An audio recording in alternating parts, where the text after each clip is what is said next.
Did you kill Chiquetta Thomas? I absolutely did not kill Chiquetta Thomas. And as far as I know, I've never even seen her alive. Greg's night started very innocently, watching a baseball game with a friend. He was already going to be out late anyway, so he decided to go get some drugs. I remember that night. I remember Greg and I just riding and spending a lot of money. Ended up in an awkward spot. They ended up in a cul-de-sac in downtown Raleigh. Pulled off that cul-de-sac to party in some weeds out of view, and when they came out, they walked past the body of Chiquetta Thomas. Well, the low point was in 1993 when Greg was convicted.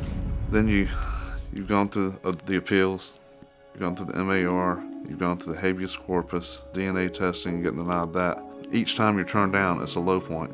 One's not lower than the other. It's hard to go down and face your son and tell him, we just can't do anymore, son. That we've done all we can do. We'll have to hope that something else turns up.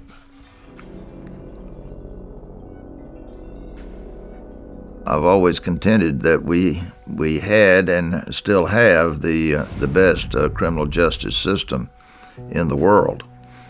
Apparently, we can make mistakes, so we're not perfect. It seemed to me incumbent that we try to improve that very good system. People knew we were stepping out and doing something very different than anything else that had been done in the United States before. And what we were doing was taking a little bit of the European system, the inquisitorial system, where it's more about digging in for the truth.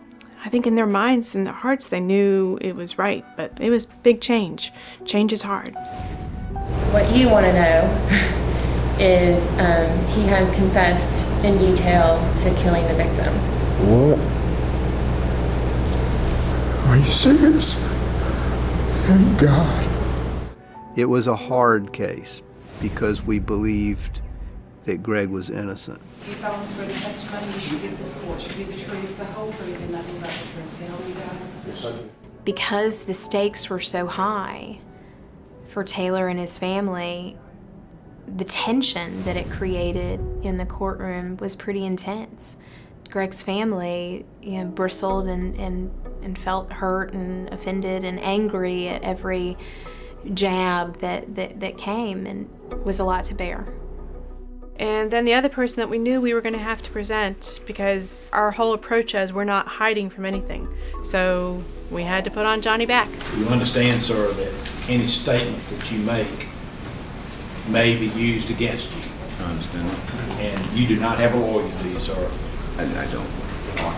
Basically, the whole prosecution's case at the original trial was, he was there because this blood was on his truck.